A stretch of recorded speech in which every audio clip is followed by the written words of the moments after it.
Satyabhama Institute of Science and Technology, Chennai. Satyabhama Institute of Science and Technology, Chennai.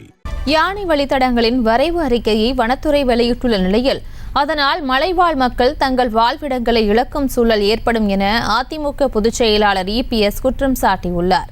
இது குறித்த கூடுதல் விவரங்களோடு இணைகிறார் எமது செய்தியாளர் லதா. லதா, வணக்கம். மேலும் விவரம்.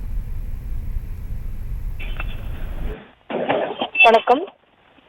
தேர்தல் நடத்தை விதி அமலில் உள்ள இந்த நேரத்தில் யானை வழித்தடங்கள் வரைவு அறிக்கையை தமிழக அரசு வெளியிட்டு இருக்கக்கூடிய ஒரு நிலையில் அதனை குறிப்பிட்டு எடப்பாடி பழனிசாமி கண்டனங்களை பதிவு செய்து இருக்கிறார். முக்கியமாக இதன் மூலம் மலைவாழ் மக்கள் வாழ்வாதாரம் மற்றும் வாழ்விடங்களை இழக்கும் நிலை உருவாகி இருப்பதாக தனது கண்டன அறிக்கையில் தெரிவித்து இருக்கிறார். கடந்த 29ஆம் தேதி இந்த வரைவு அறிக்கையானது தமிழக அரசு வெளியிட்டு இருக்கக்கூடிய நிலையில் 5ஆம் தேதி வரை இதற்கான ஆட்சேபனைகள் கருத்துகள் தெரிவிக்க கால அவகாசமும் கூட வழங்கப்பட்டிருக்கிறது. அதனை குறிப்பிட்டு இருக்கக்கூடிய எதிர்க்கட்சி தலைவரும் அதிமுக பொதுச் செயலாளருமான எடப்பாடி பழனிசாமி இந்த வரைவு அறிக்கை முழுக்க ஆங்கிலத்தில் இருக்கிறது.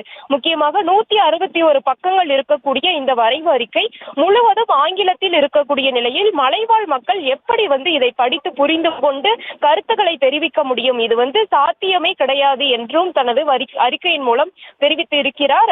இதற்கிடையே பார்த்தோம் என்றால் முக்கியமாக இத்தகைய ஒரு வரைவு அறிக்கை வெளியிட்டு இருக்கக்கூடிய நிலையில் இந்த வரைவு அறிக்கை செயல்படுத்தப்பட்டால் தமிழகத்தில் இருக்கக்கூடிய அந்த வனப்பகுதிகளில் காலமாக வாழும் மலைவாழ் மக்களின் வாழ்விடமும் வாழ்வாதாரமும் பெரிதும் பாதிக்கப்படக்கூடிய நிலைமை ஏற்படும் என்றும், முக்கியமாக நீலகிரி மாவட்டம் கூடலூரில் வாழும் பல்லாயிரக்கணக்கான மலைவாழ் மக்கள் கடுமையாக பாதிக்கப்படுவார்கள் என்றும் அந்த அறிக்கையில் தெரிவித்து இருக்கிறார். மேலும் யானை வழித்தடங்களை அறிவிக்கும் முன்பு தமிழில் விரிவான வரைவு அறிக்கையினை தமிழ் நாளிதழ்கள் மற்றும் ஊடகங்களில் வெளியிட்டு மலைவாழ் மக்கள் அவர்களுடைய கருத்துக்கள் மற்றும் ஆட்சேபனைகளை பதிவு செய்வதற்கு போதுமான கால அவகாசம் வழங்கி மலைவாழ் மக்களின் வாழ்விடங்களையும் வாழ்வாதாரத்திற்குண்டான சூழலையும் உறுதி செய்து முறையான யானை வழித்தட திட்டத்தினை செயல்படுத்த வேண்டும் என்று வலியுறுத்துவதாகவும் தெரிவித்திருக்கிறார்.